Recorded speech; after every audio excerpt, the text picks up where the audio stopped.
observing on the ground, does it look like everything is under control? Well, by the look of things, not as yet. If you look at the queues at the Sibanye Stillwater's Dripfontein mine, I mean, queues were so long, and also people were saying that they were there for several hours because some people had just returned from home and they're being tested. In fact, when we spoke to some of the employees that were there, one of their concerns was that they were in the queues for a long time and that the queues were not moving as fast as they would want them to actually move. But essentially, though, people were relieved that they are back at work and that they understand, Bongiwe, that they have to go through this process, considering the fact that the country is actually battling the second wave of COVID-19. But I also think it is important to bring into the conversation that in the country, in terms of the mining sector, since the outbreak of COVID-19, we've seen about 206 mine workers dying of COVID-19. So mining companies and employees understand that they have to go through the screening process and also testing for the virus. And talking about this screening process, Malungelo, what does it entail? So there's two things really that officials do here. First, you walk in there, you are checked your temperature, but there's also a questionnaire that you have to answer. It entails basic health questions really about your health history, but also you've got to answer questions like, did you attend a funeral while you were on holiday? But also, were you in contact with someone who is COVID-19 positive? And officials are saying that also they're looking at people's comorbidities, those that are vulnerable to the virus. If you've responded yes to those questions and you're also showing signs or symptoms that you could actually be infected with the virus, you are then taken away from the glare of that public eye and tested separately for COVID-19. I want to really ask more about this, taking to this private place, but I do understand that Masibulele, who is Masibulele Naki, the NUM's regional secretary in Matlosana, is joining us now for this particular conversation. Masibulele, good afternoon. Certainly there's been some mixed reaction to mining companies deciding to resume operations. Do you think they should have reopened? Good afternoon, and good afternoon to the viewers, and Happy New Year. We as NUM, we actually part of everything that is done in this process. We thought maybe there will be some regulations that are issued in place that will actually put companies in compliance with the second wave of COVID-19. But up to now, there is still a process of which we are not happy as the National Union of Mine Workers, because we just receive information from our branches which are part and monitoring the process that some of the workers slept at the mine from yesterday. You remember that mines told workers to come back as from Friday, Saturday, and Sundays for screening. And the workers did exactly that. They started to come back, to drive back from all corners of this country, Eastern Cape, all the provinces, including those who are in borders of Lesotho, Botswana, Mozambique, and Swaziland. So they started to drive back for screening process so that they are ready by the 4th to start the working places. But that never happened in most of the mines because the process is very slow and there is no social distancing. People are queuing there without anyone who actually put compliance with it. They must queue like this, they must be there in this fashion, but they are just there, only attended when they arrive at the tent that are meant for screening. And we are not happy with that. We can't put the life of workers into danger because these workers are from different places. When they gather in one place for screening, what's the purpose? What's the use of them being screened when they are not actually practicing social distance? And there is no way that they can practice social distance in the way that they are placed there to queue for screening in 1-2 places, of which we talk about the number of workers that are there. So we thought one other thing that we must mention here as National Union of Mine Workers is that we've got government departments, which is the DMRE in this process, and the Department of Labor. In the first wave, where we first confronted this coronavirus, the Department of Mineral Resources issued some regulations, and they left those regulations to trade unions to enforce them. And we can't enforce regulations that are not created by us. We can monitor and make sure that workers are not victimized, and that was not done. And we were not happy. We raised a concern to the department, and both even the Department of Labor, that the processes are not monitored as per expected. And Masibulelo, from what you're describing, it sounds like this is a disaster waiting to happen. What are you going to be doing next? We're still waiting for all the workers to come back, because there is nothing that you can do if workers are not yet back from home and at the working place. And we told our branches that they must monitor this process very close, and all our structures must be there and hands-on to this process. We must not be told as the National Union of Mineworkers.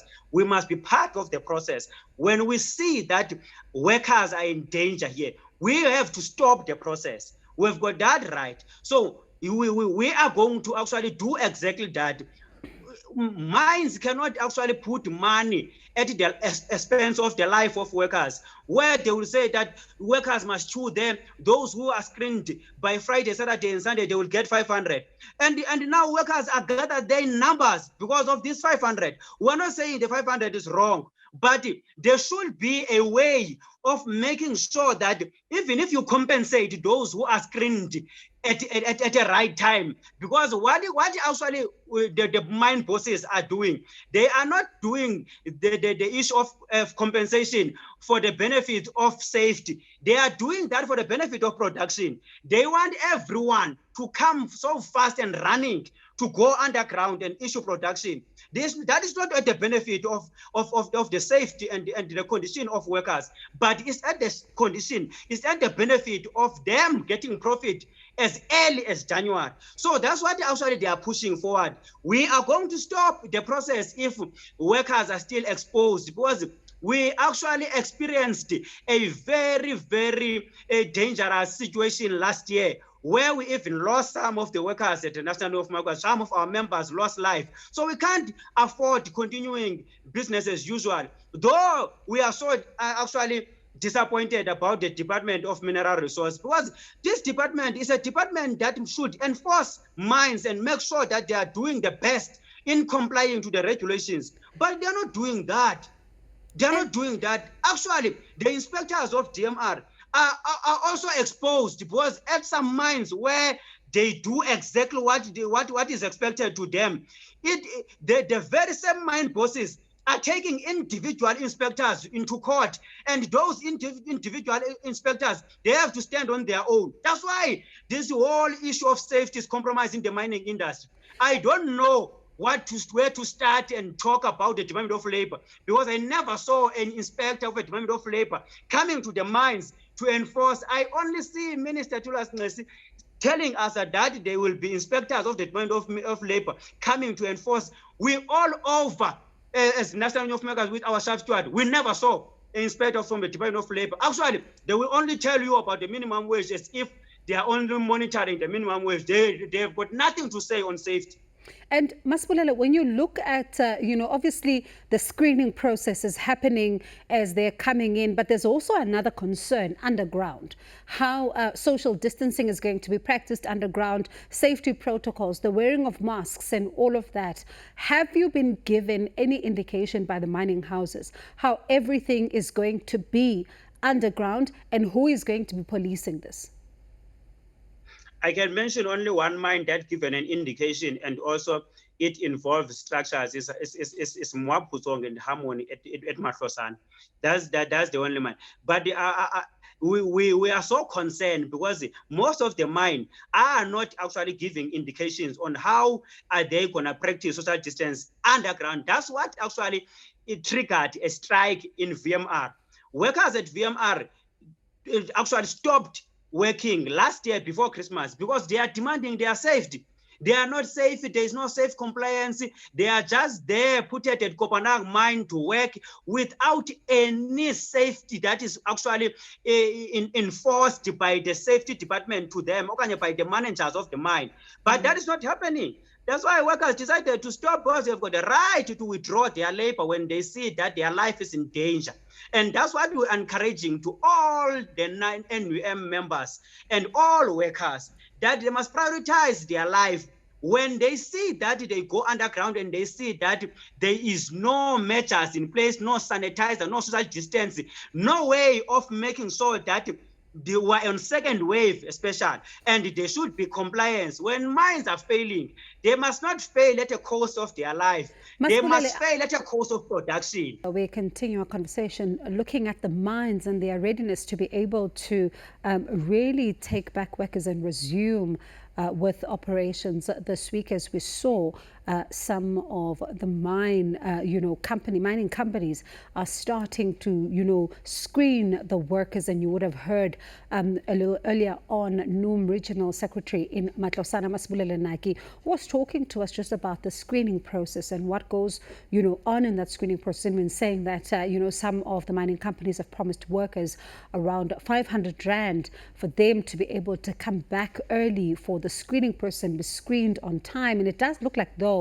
that is becoming a problem, because it's seeing an influx of mine workers coming back, hoping to be able to get this 500 Rand. And as he says, that there isn't any social distancing. And these are mine workers that are coming from different parts of the country. And Malungelo, certainly it was always going to be a difficult one, particularly when you look at the fact that these mine workers are coming from different places. Some are coming from Limpopo, that was starting to see a surge in numbers. Others are, coming from KwaZulu-Natal, and that is, of course, now becoming an area of concern around cases. And then you look at the Eastern Cape, which is still leading in the country when it comes to the COVID-19 deaths. Certainly, it was always going to be difficult because they all come from different areas. Exactly, and they are converging now at the same time to be screened and tested for COVID-19, because they want also to go to work.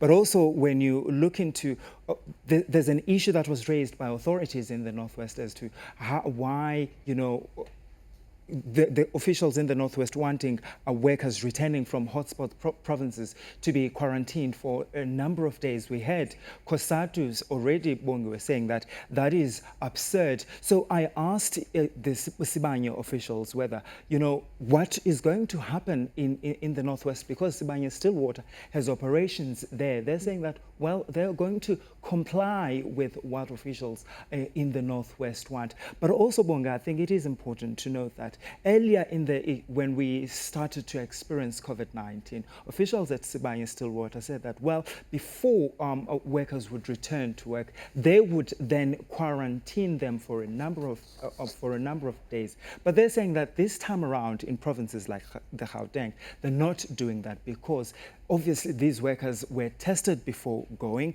on holiday, and now they're also being screened. So they're actually saying that they feel comfortable that these workers have been, capacitated in order to make sure that they're safe from COVID-19. And if I can just wrap with you, Masibulele, this conversation, the Northwest, where you are, is a province of grave concern. Rustenburg is expected to be the epicenter. We saw it becoming the epicenter in the first surge. How concerned are you for your members tonight? We are very concerned, and the mine bosses are not assisting in this case, because one other concern of workers, especially members of the NUM, that they raise to us is that in the process of screening, they checked your address in the mining system, where you come from originally. They don't consider the fact that you didn't go to Lesotho, you didn't go to Eastern Cape, you didn't go to KZN, but they want to treat all workers whom they've got an address of Eastern Cape as workers who went to Eastern Cape. So that system is failing. We actually not comfortable that they must treat everyone They have to have a way of treating those who went to Eastern Cape in the fashion of making sure that they comply. But all these hotspot areas, actually, in doing this, in taking everybody who went to Eastern Cape and those who did not go to Eastern Cape in one place and quarantine them, you actually endanger even those who never went to those hotspot areas. So there is no use for you to stay here thinking that you are safeguarding your life.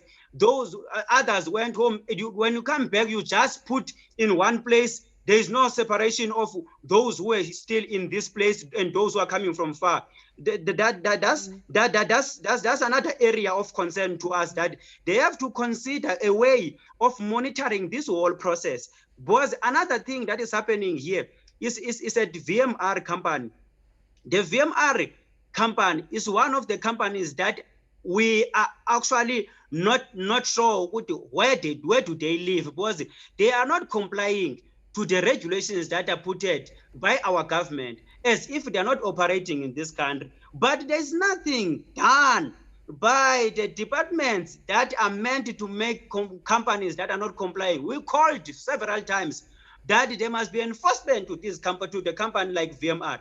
There must be enforcement until workers decided to fight themselves, because there is no clear direction from the Department of DMRE. As I stated earlier, that some of the inspectors are actually powerless. They are just threatening, of which they cannot put any Section 54 lately. We don't know why. So we're so concerned as the National Union of Mine Workers. But our concern will not only remain as a concern. We'll react. We'll make sure that actually we are part of this process, as we are part already. And they know, mine bosses, that we can't tolerate when things are actually endangering workers. We don't compromise when it comes to the safety of workers. We can actually do anything and actually brief our workers on what should they do when they are forced to work on a dangerous working place. You asked me earlier about the social distance underground. That is not in place. And I never hear the department being concerned about that. They will tell us that they are not a trade union, as if the trade union is the one that they are putting regulations to the mines, to the mining houses, of which the social distances is not there underground.